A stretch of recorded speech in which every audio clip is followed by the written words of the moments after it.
Smart city કહેવાતા વડોદરાના તળાવો નર્કાગારથી ઉભરાઈ રહ્યા છે, છતાંય તંત્ર આળસ મળતું નથી. કાશી વિશ્વનાથ મહાદેવ મંદિરની બાજુમાં આવેલ તળાવમાં બારેમાસ ગટરના ગંદા પાણી ઠલવવામાં આવે છે.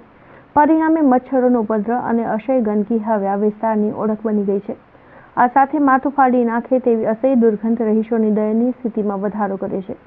સમયાંતરે તળાવમાં લીલ અને જંગલી વેલાની સફાઈ કરવામાં આવે તો પરંતુ તેનો કચરો પણ તળાવના કાંઠે ઠાલી દેવાય છે. પરિણામે 15 દિવસમાં જ સ્થિતિ યથાવત થઈ જાય છે. ત્યારે રહીશો દ્વારા સ્થાનિક કાઉન્સિલર બાળુ સુરેને રજૂઆત કરતા તેઓ સ્થળ પર દોડી ગયા હતા. ઉલ્લેખનીય છે કે કરોડો રૂપિયાના ખર્ચે શહેરના તળાવનું બ્યુટિફિકેશન કરવામાં આવ્યું અને ત્યારબાદ હવે આ તળાવમાં ગટરના પાણી સીધા ઠલવાય છે. તમામ તળાવમાં ગટરનું ડ્રેનેજનું પાણી સીધું કોર્પોરેશનના અધિકારી દ્વારા છોડી દેવામાં આવ્યું છે અને વારંવાર દરેક સભામાં, બજેટની સભા હોય, સામાન્ય સભા હોય, પત્ર લખીને રજૂઆત કરી છે. વિસ્તારના લોકોએ રજૂઆત કરી છે. વગર ચોમાસાએ કાશી વિશ્વનાથ તળાવ તમે જોઈ શકો છલોછલ ગટરના પાણીથી ભરાઈ ગયો છે.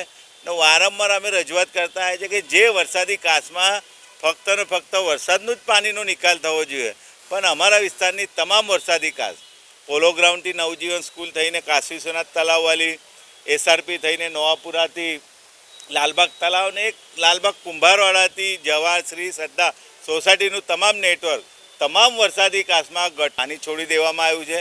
વારંવાર રજૂઆત કરવા છતાં કોઈ પણ અધિકારી યોગ્ય રીતે કામગીરી ન કરવાના લીધે આજે તમે જોઈ શકો કાશી વિશ્વનાથ તળાવ બાજુમાં ભોલેનાથનું મંદિર આવ્યું છે. હજારો ભક્તો દર્શન કરવા આવતા હોય અને બાજુમાં 1500 જેટલા પરિવાર તળાવની આજુબાજુ રહેતા હોય. કાશી વિશ્વનાથ સોસાયટી હોય, રાસ્તમ હોય, રાજરત્ન હોય, ડાયબર સોસાયટી, આજુબાજુ SRP વિસ્તાર, આટલા લોકો રહેતા હોય ને તમે સાંજે 5 વાગ્યા પછી એટલા બધા મચ્છરો હોય છે, ઘર લોકો બીમાર થઈ જાય, એટલી દુર્ગંધ મારતી હોય, એટલી ખરાબ પરિસ્થિતિમાં અને સ્માર્ટ સિટીના નામ પર મોટી વાતો કરો, 5000-5500 કરોડનું બજેટની વાતો કરો ને જ્યારે આવું કામ કરવાનું હોય 25 વર્ષથી સત્તા પર બેઠા પછી પણ જે કામગીરી કરવાની હોય, જે ગટરનું પાણી વર્ષોથી ભરાઈ જાય, છલકાઈ જાય, તળાવ ભરાઈ જાય, વરસાદી કાચમાં ગટરના કનેક્શન છોડી દેવામાં આવે.